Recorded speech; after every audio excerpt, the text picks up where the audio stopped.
Witam Państwa i zapraszam na konferencję prasową po spotkaniu premier Islandii Kristrún Frostadóttir i prezesa Rady Ministrów Donalda Tuska. Panie premierze, bardzo proszę.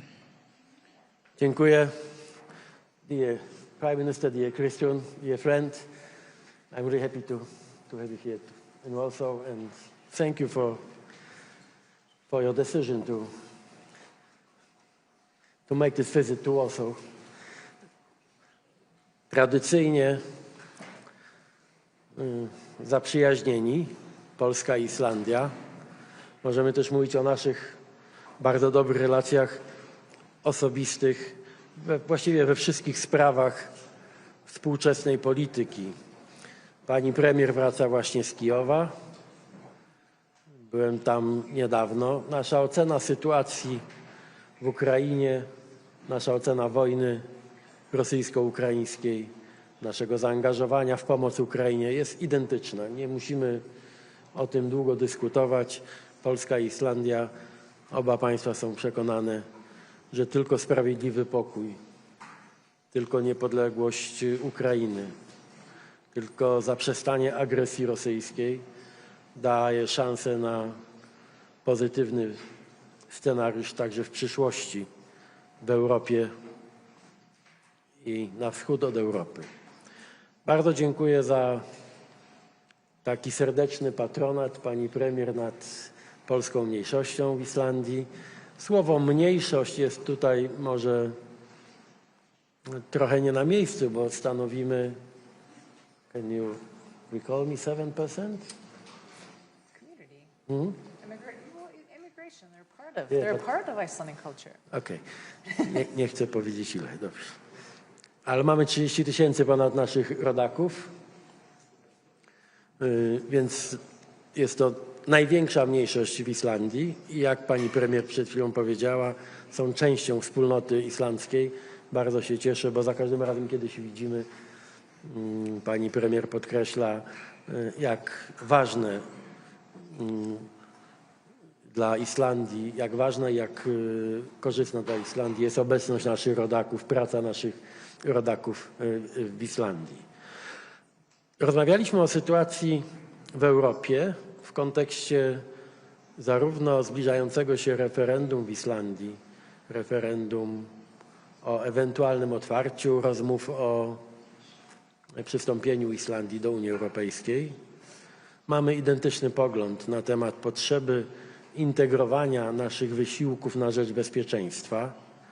Byłbym więcej niż szczęśliwy, gdyby Islandia, ale także Norwegia, państwa, z którymi i tak współpracujemy tak blisko, jak to tylko możliwe, były częścią tej samej wspólnoty co Polska.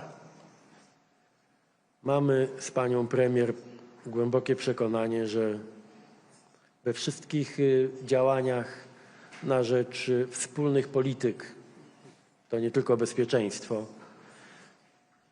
musimy się nawzajem szanować, respektować różnice. Wielkość kraju nie ma tutaj znaczenia. Wszyscy zasługujemy dokładnie na ten sam szacunek i poszanowanie różnych odrębności. Z drugiej strony wiemy dobrze, że w tych bardzo trudnych czasach wielkiej niepewności geopolitycznej, tego strategicznego zamieszania, i mówimy tu przecież nie tylko o agresji rosyjskiej na Ukrainę, zintegrowanie państw i narodów podobnie myślących byłoby bardzo korzystne, szczególnie w sferze bezpieczeństwa. My współpracujemy już blisko, Islandia i Polska, jeśli chodzi o bezpieczeństwo, także w konkretnym wymiarze militarnym, i będziemy kontynuować naszą współpracę. Bardzo liczę tutaj na takie wspólne rozumienie spraw bezpieczeństwa również u nas w kraju. Wybaczysz, jedno zdanie powiem na temat debaty, która dzisiaj w Polsce się odbywa. Bardzo bym chciał, i tu zwracam się do pana prezydenta, bardzo bym chciał, żeby w sprawach bezpieczeństwa to myślenie było wspólne, tak jak jest wspólne między Islandią a Polską. Jeśli chodzi przede wszystkim o ten wielki program finansowania polskiego bezpieczeństwa SAFE. Dosłownie kilka minut temu dotarła do mnie wiadomość, że wszystkie właściwie zorganizowane środowiska gospodarcze w Polsce, przedsiębiorcy, firmy, pracodawcy dołączyli do generałów i oficerów Wojska Polskiego, do polskiego rządu z apelami o to, aby nie blokować pieniędzy na polski przemysł zbrojeniowy, na polską armię, na polską gospodarkę w tej części, która decyduje o bezpieczeństwie. Wszyscy na tym skorzystamy. Nawet Islandia w jakimś sensie skorzysta na tym, jeśli Polska będzie mogła zainwestować w nasz przemysł zbrojeniowy te setki miliardów złotych. Bardzo liczę na szybki podpis pana prezydenta pod tą ustawą dla dobra nas wszystkich i dla bezpieczeństwa Polski. Jeszcze raz dziękuję za wizytę. Przyjąłem z wielkim entuzjazmem zaproszenie do złożenia wizyty w Islandii. Ustalimy szczegóły. Życzę powodzenia i jeszcze raz dziękuję za świetną robotę, jaką wykonujesz i w swoim kraju, i w Europie. Bardzo dziękuję i o zabranie głosu poproszę premier Islandii Kristrún Frostadóttir. Thank you, Donald, for your kind words and for receiving me here in Warsaw. Yes, I'm coming from Kyiv, but this is also an important visit for me and for the Icelandic nation as a whole, that we strengthen the ties between Iceland and Poland. We have these ties on so many various levels. Like Donald said, on a personal level, we have the highest number of immigration coming from Poland and Iceland. And I mean, I can say that this was definitely and has been a success story in Iceland, the integration of Polish immigrants in Iceland. Being able to hold on to their own identities. I know that they have language classes for their own language, but are also active parts of Icelandic society. No clashes, no. No clashes. And I told Donald this story, that my older daughter's favorite kindergarten teacher is Polish, Margosata. I mean, everyone has this story to tell in Iceland of someone who's touched their lives that comes from Poland. And so I have the utmost and deepest respect for you. We also have had a great relationship on various other accounts. Obviously, we're joint NATO members, and we always welcome more activity in our region when it comes to protecting Arctic security. We had a few years back some air policing from Poland and would welcome that going forward, and also obviously have the same sentiment when it comes to the importance of protecting Europe, protecting sovereignty of countries in Europe, and this is a good group to be a part of. Donald mentioned here, yes, that we're going forward now in the next few months, possibly. We haven't decided finally on the date, but in the coming months, we are going to have a referendum on opening up the negotiations, the accession negotiations for Iceland of possibly joining the EU. And we talked about extensively the importance of understanding that this is about, opening an opportunity. Do we want to see how we can be a better integrated place in Europe? Is there respect for Icelandic identity within Europe? We have been active and very good partners through the EEA. This is our biggest trading bloc. But we have a lot of other elements that we can share. And I think we share that attitude towards the importance of whether Iceland joins the EU or not, the importance of we having a shared understanding of the distinctiveness of every country in Europe, but also joining together as a group. I also want to say that it feels, even though it was a somber attitude, as Prime Minister Tusk mentioned yesterday in Kyiv, I think it's very important that we come out of this fourth year of aggression united in solidarity. And Iceland has, in various aspects, been a participator in projects that Poland has been in supporting Ukraine, and we will continue to do so. Thank you. Bardzo dziękuję i mamy czas na 2 pytania. Poproszę o zadanie pierwszego i wskazanie, do kogo jest kierowane. Hi, my name is Sammy. I'm from Iceland. Seen in Iceland, I mean.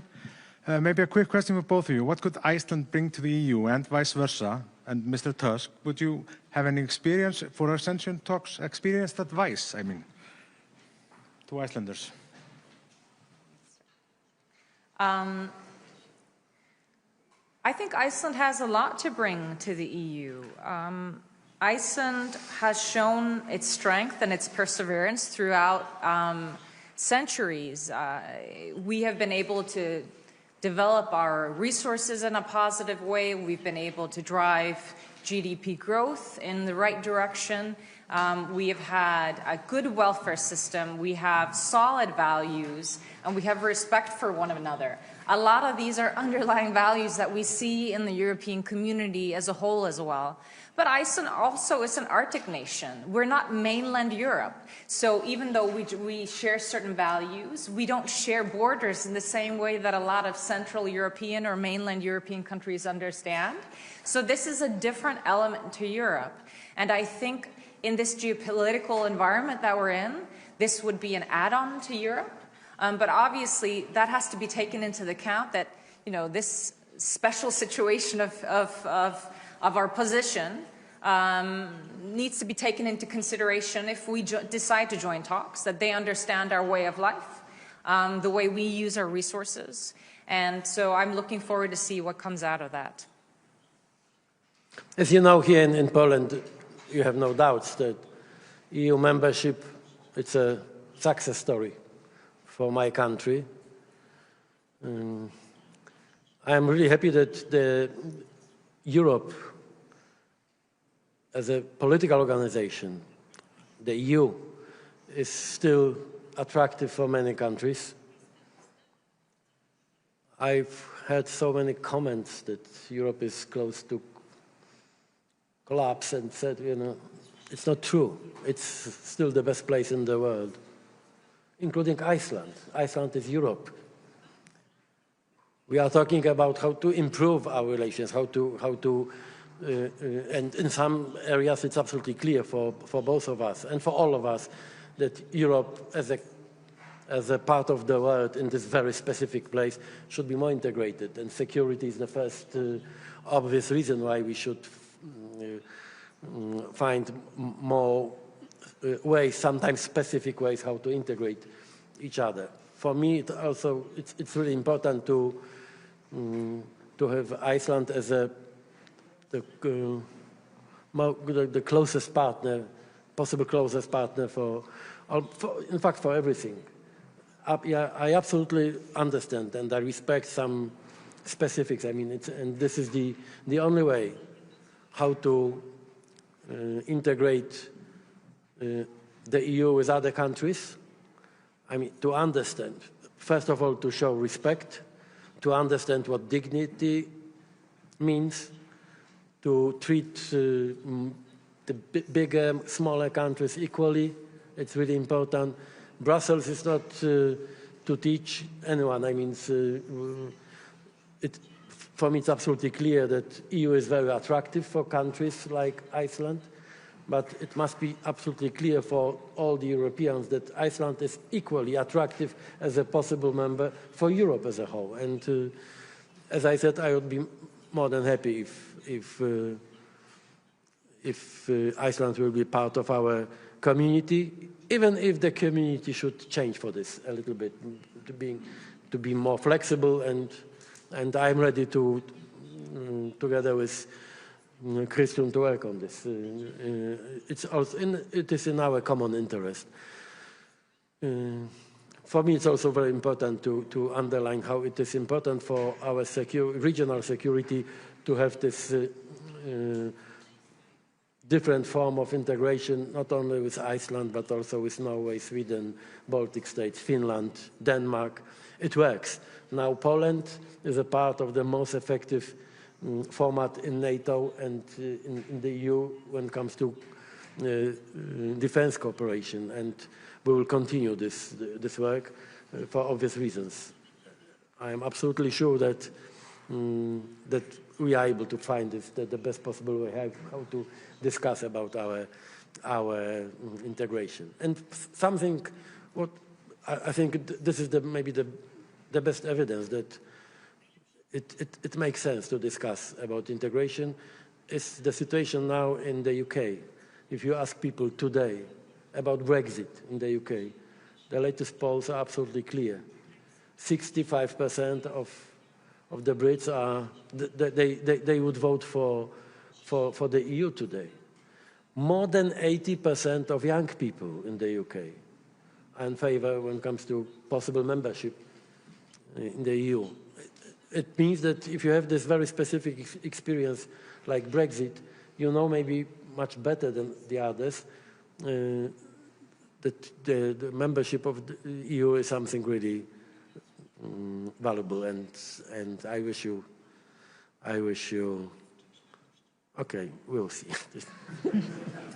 We will listen to whatever the Icelandic population wants to do, but it's good to hear that there's an understanding among our peers in Europe that Iceland is Iceland, and countries continue to be countries if they join the EU, and if not, we're an active part of the EEA, and that's very important for us as well.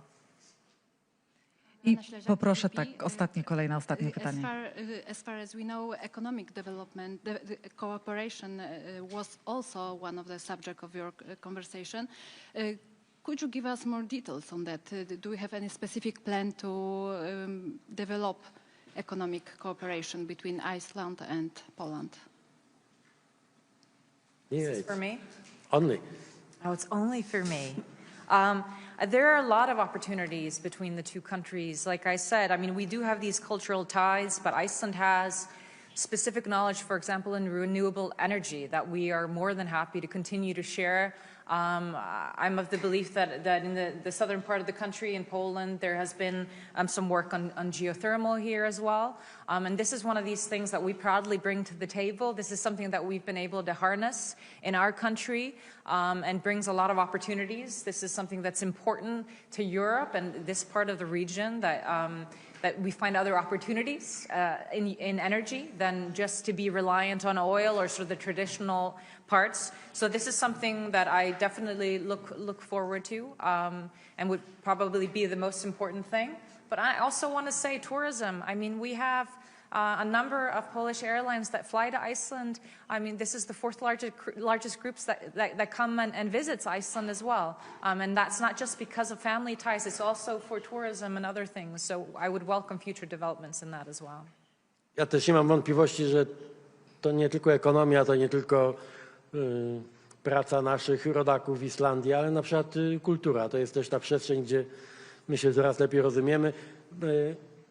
Mówiłem, Krystian, już się pochwaliłem, pani premier, że mój przyjaciel z lat młodości to najwybitniejszy tłumacz literatury islandzkiej, pan Jacek Godek. Jacku, pozdrawiam cię serdecznie. Ja wciąż pamiętam moje fascynacje literackie jeszcze z czasów licealnych literaturą islandzką, więc to są tylko przykłady, ale tych pól do współpracy mamy dużo więcej.